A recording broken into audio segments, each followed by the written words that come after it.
चलो भाई निकल के आकर से தான் வருவேன்னா பாயோட வந்துகிட்டு இருக்கிறான். ஏய் ஈ குடிச்சிட்டு தான் வருவேன்னு சொல்லி இருக்கும் போது இருக்கு. அதத்தான் வாங்கிட்டு போக வர்றான். ஏயா அறிவு இருக்குதா உங்களுக்கு? தம்பி பேய வசியப்படுத்தி பூஜாவில அடைச்சு கொண்டு வந்திருக்குது. என்னையா பாய் கதை விடுறியா? தலையாரி தலை எகிரிடம் ஜாக்கிரதை. உண்மையிலேயே உள்ள பேய்தான். எங்கே எடுத்து விட்டு பார்க்கலாம். எடுத்து விட்டா அறகுறையா நிக்கும் சுவாமி. பரவாயில்லையா? அட அப்படித்தாப்ப நிக்கணும். எடுத்து விடுப்பா. பாய் தரக்கட்டுமா? ஜிங்கா ஜிங்கா பூம்பா.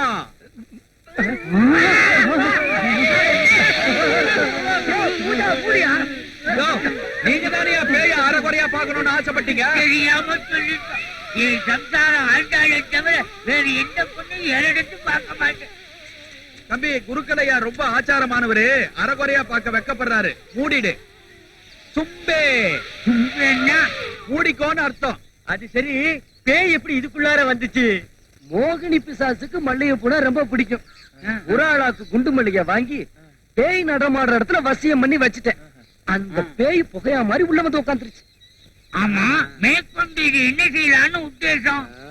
எங்கேயாவது குழி தோண்டி புதைச்சிடலாம். எங்க புதைக்கலாம்? காதை இப்படி குடு. குடும்பங்கள் இருக்கிற இடமா புதைக்க வேண்டாம். பேசாம டீ கடையில புதைச்சு. டீ கடையில புதைக்கிறது தான் நல்லது. பாய் பாய், என்ன காரியம் செய்ய பாக்குறீங்க? பாய், டீ கடை முன்னாடி போச்சீங்கன்னா கை காலெல்லாம் நடுங்கும். நீங்க டீ கூட போட முடியாது. வியாபாரமே கெட்டு போயிடும். அதனால ஒரு 75 வெட்ட ஐயர் வீட்டுக்கு முன்னாடியே போச்சிருக்கோம். கரி ஐயர் வாசல்ல புதைச்சாதான் மந்திரம் தந்திரம் சொல்லி விரட்டிடுவாரு. பாய், என்ன காழ வாழ்ற? என்ன பாய், 50 75 வாங்கிட்டு உனக்கு பிடிக்காத தலையில கட்டலாம்னு பாக்குறியா? நான் 100 ரூபாய் தர்றேன். நான் சொல்ற இடத்துல புதைக்கிறியா? எங்க? உன் வீட்டு வாசல்ல. இன்னும் என்னையா தலையை சுத்தி ஆத்துல தூக்கி எறியாம உங்களுடைய சொந்த விரோதத்தை எல்லாம் இதுல காட்ட நினைக்கிறியா? சரி சரி விடுங்க பாய். இதை எங்கேயாவது ஊருக்கு வெளியே கொண்டு போய் போட்டுருவா. வாங்க. ஏற்பா வண்டியில. உங்க வண்டியிலயா? நடக்கிறதே மேல். நம்பி ஏற்பா. ஹாய், பூஜாவில சாம்பிராணி அடைச்சிக்கிட்டு வந்து பேயினா ஏமாத்துறீங்க. தம்பி இன்னைக்கு சாம்பிராணி புகைய பேயின்னு சொல்லலன்னா ஜனங்கள்லாம் பூதமா மாறி இருப்பாங்க. அது சரி, நெஜ பேய் என்னாச்சு? நேத்து பார்த்ததோட சரி, அதுக்கப்புறம் நான் பார்க்கவே முடியல. இந்த பேய் பிடிக்கிற வேலைகள்லாம் விட்டுட்டு கொஞ்சம் புண்ணியமான வேலைகளை செய்வோம் வா.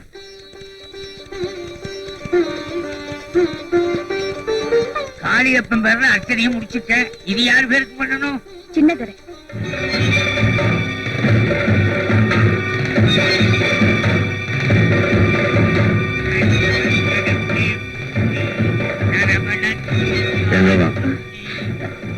நீங்க இங்க அர்ச்சனை பண்ண சின்னதர பேரை சொன்னியே அப்பவே.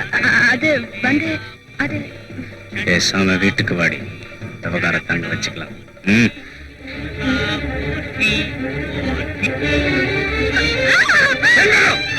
யாரு சின்னதர? சொல்ல மாட்டேன். சொல்லுடி சொல்லுடி. இப்ப இங்கே கொலை பண்ணி சாவடிச்சிருவேன். சொல்றேங்க. நீங்க பழிக்கு பழி வாங்கணும்னு நினைக்கிறீங்க. அவர்தான். நீ அர்ச்சனை பண்ற அளவுக்கு உனக்கு அவனுக்கு என்னடி தொடர்பு? தனி விடப்பா. தனி விடு. இது பாருங்க, இது புருஷன் பொண்டாட்டி விவகாரம். இதுல தலையிட உங்களுக்கு உரிமை இல்ல. நீங்க அவருக்கு சிநேகிதர் தான். அதெல்லாம் வாசப்படிக்கு அந்த பக்கம் போக வெளியே. மன்னிச்சிருமா.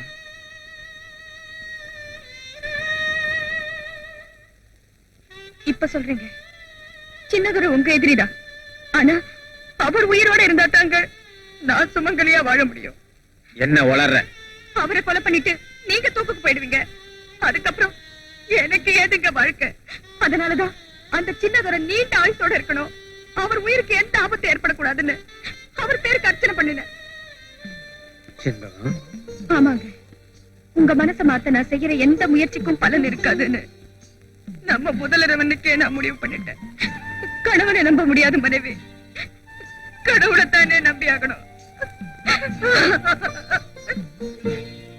செண்பகம், விரோதிக்காக வேண்டிக்கிட்டேன் ஆத்திரப்பட்டேன வழிய அதனுடைய அர்த்தத்தை புரிஞ்சுக்காம போயிட்டமா. என்ன மன்னிச்சிடுமா.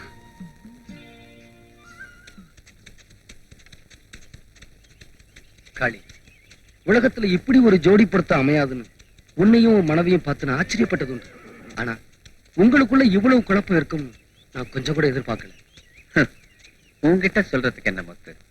14 வருஷத்துக்கு முன்னால எங்க அப்பா ஒருத்தன் வெட்டி கொன்னான். அவனை பழி வாங்கணும்னு அலையறேன். எதிர்பாராம சண்முகம் என் வாழ்க்கையில குறுக்கிட்டான். என் மனசை மாத்த முயற்சி பண்றான். அதான் இந்த குழப்பத்துக்கெல்லாம் காரணம். இப்ப சொல்லு முத்து, நாங்க 2 பேரும் எப்படி நிம்மதியா வாழ்க்கை நடத்த முடியும்? ஒரு மனைவி செய்ய வேண்டிய முயற்சிகளை தான் அவ செய்யறா.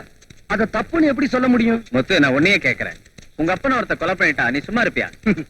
என்ன பொறுத்த வரைக்கும் நான் பழிக்கு பழிதான் வாங்குவேன். ஆனா நீ செய்யக்கூடாது. உன் உடம்புலதான் ரத்தம் ஓடுது, என் உடம்புல இல்லையா? அப்படி சொல்லல காளி. நான் ஒண்டிக்கிட்டேன். நான் எத்தனை கொலை பண்ணாலும் அது என்னைய பாதிக்கும். ஆனா நீ குடும்பஸ்தன். உனக்கு ஏதாவது பாதிப்பு ஏற்பட்டா உன்னை நம்பி வந்திருக்கிற ஒரு நல்ல பொண்ணையும் பாதிக்கும்னு சொன்னேன். அதுக்காக அவனை மன்னிச்சிட சொல்றியா? நான் அப்படியே சொல்லல. உங்க அப்பா ஒருத்தன் கொலை செய்யவே துணிஞ்சிருக்கானா அதுக்கு ஏன் ஒரு நியாயமான காரணம் இருக்க முடியாது? அப்படின்னா உங்க அப்பா ஒரு குற்றவாளியா இருந்து அவன் அதுக்கு கொடுத்த ஒரு நியாயமான தண்டனை அது ஏன் இருக்கு? எங்க அப்பாவை குற்றவாளின்னு உன்னை தவிர வேற எவனாவது சொல்லியிருந்தானா இங்க ஒரு கொலையை விழுந்திருக்கும். கொஞ்ச நாள் பழகினாலும் நெருங்கி பழகிட்டோம்ங்கிற காரணத்துக்காக உன்னை விட்டுறேன். உன் நிலைமையும் எனக்கு புரியுது. உன் மனைவியோட தவிப்பு எனக்கு தெரியுது. உன் மனசை சமாதானப்படுத்ததான் அப்படி சொன்னேன். தப்பா இருந்தா சந்திக்க வைக்கிறேன்னு சொல்லியிருக்கா. இன்னும் கூட நான் நம்புறேன். பண்ணையார் தவறான எந்த நோக்கத்திலும் இந்த காரியத்தை செஞ்சிருக்க மாட்டாருன்னு. அது உங்க விசுவாசத்தை காட்டுது. ஆனா நிச்சயமா அதுக்குண்டான தகுதி அவனுக்கு இல்லைங்கிறத கூடிய சீக்கிரம் புரிஞ்சுக்குவீங்க. அது சரி, இத போட்டு. எதுக்கு? முதல் சந்திப்புல உன்னை அவமானப்படுத்திட்டேல, அதுக்கு நஷ்டம் ஈடு.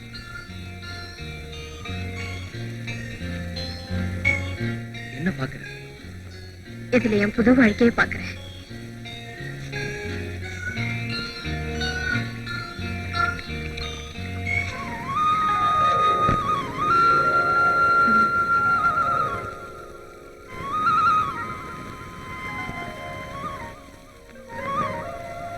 நிஜமா சொல்றேன். இப்ப நீ வனதேவதை மாதிரி இருக்க.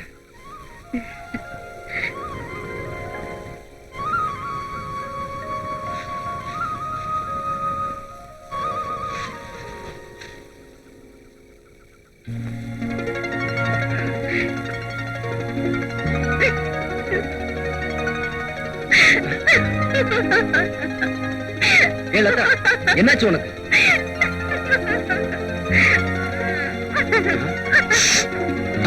ஐயோ,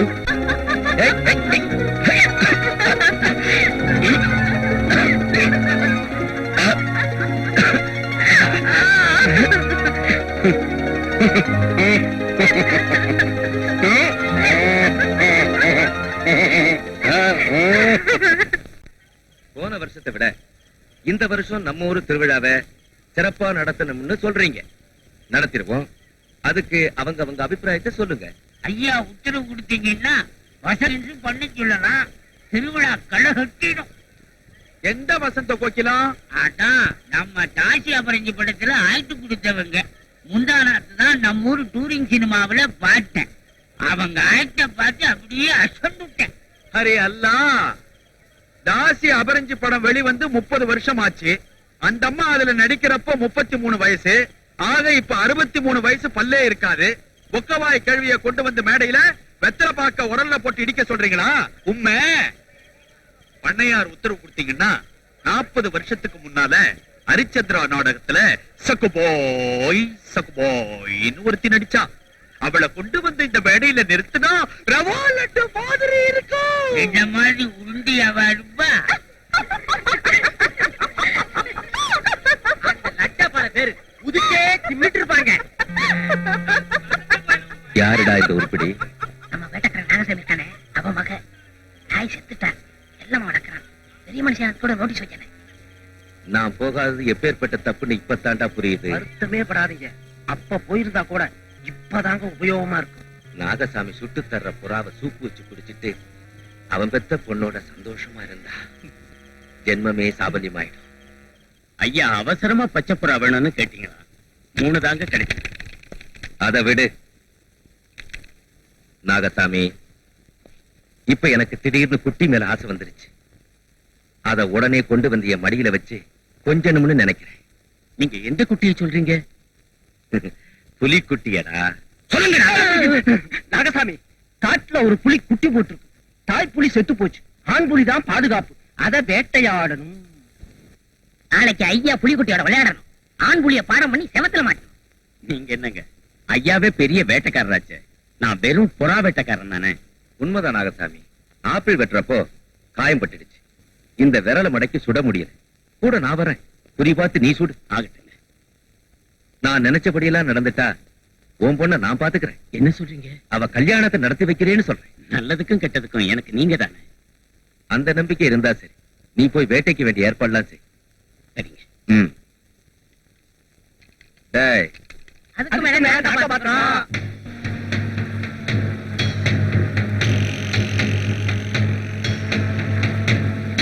நிறுத்துங்க.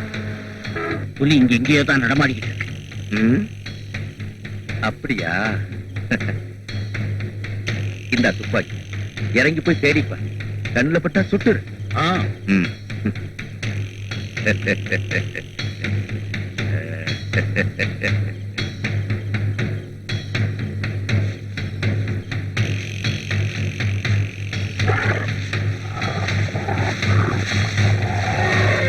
அண்ணே புலி.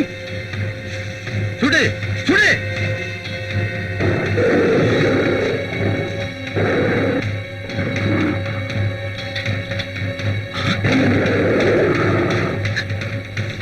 அண்ணே குண்டு வெடிக்கல. இருந்தா தானடா வெடிக்கும்.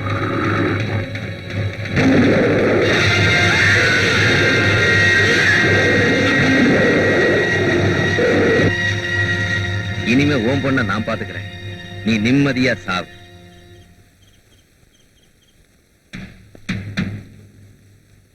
சுந்தரி,